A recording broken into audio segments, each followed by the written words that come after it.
ನಾವೊಂದ್ 6 ವರ್ಷದಿಂದ ಗಣೇಶ ಕೂರಿಸ್ತಾ ಇದೀವಿ. ಇಲ್ಲಿ ಮಕ್ಳಿಗೂ ಕೊಡ್ಸ್ತಾ ಇರ್ತೀವಿ ಅವಾಗ.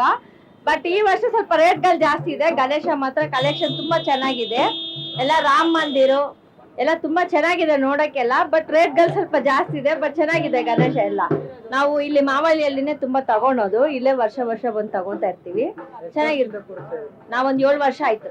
6 ವರ್ಷದಿಂದ ಬೇರೆಯವ್ರಿಗೆ ಕೊಡ್ತೀನಿ. ನಾನು 7 ವರ್ಷದಿಂದ ಕೂರ್ತಾ ಇದ್ದೀನಿ ಮನೆಯಲ್ಲಿ.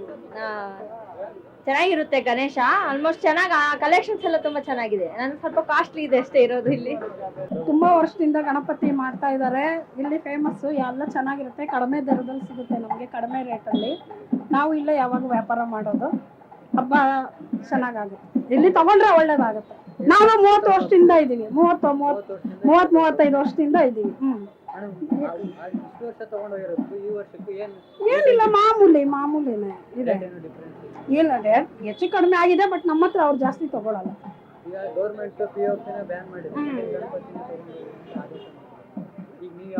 ನಾವು ತಗೊಳಲ್ಲ POP ಮಣ್ಣಿಂದೆ. ನಾವು ಪರಿಸರ ಕಾಪಾಡಬೇಕಲ್ವಾ, ಅದಕ್ಕೆ ಅದನ್ನೇ ತಗೊಳ್ತೀವಿ ಅಷ್ಟೇ. ಗೌರಿ ಹಬ್ಬದ ಶುಭಾಶಯ ನಿಮಗೆ, ಗಣೇಶ ಹಬ್ಬದ ಶುಭಾಶಯ. ಇಲ್ಲಿ ತಗೊಂಡು ಹೋದರೆಲ್ಲ ಎಲ್ಲೆಲ್ಲೋ ಯಾವ್ದಾದ್ರು ಊರು ಇವರು ಎಲ್ಲ ಬೇರೆ ದೇಶಗಳಿಗೆಲ್ಲ ಸಪ್ಲೈ ಮಾಡ್ತಾರೆ. ಎಲ್ಲೆಲ್ಲಿಂದನೋ ಬಂದು ಇಲ್ಲಿ ವ್ಯಾಪಾರ ಮಾಡ್ತಾರೆ, ತಗೋತಾರೆ. ಒಳ್ಳೇದಾಗಿದೆ, ನಮಗೂ ಒಳ್ಳೇದಾಗಿದೆ. ಏನ್ ಮಾಮೂಲಿ ಸರ್, ಅದ್ರ ನಾವೇನು ಹೊಸದಾಗಿ ಹೇಳ್ಬೇಕಾ? ಗಣೇಶ ಮೊದಲನೇ ಪೂಜೆ ಮಾಡ್ಲೇಬೇಕಲ್ವಾ? ಗಣೇಶ ಹಬ್ಬ, ಗೌರಿ ಹಬ್ಬ ಈ ಸಲ 2 ದಿವಸ ಬಂದಿರೋದ್ರಿಂದ ಗೌರಿ ಹಬ್ಬ, ಗಣೇಶ ಹಬ್ಬ 2 ಮಾಡ್ತೀವಿ.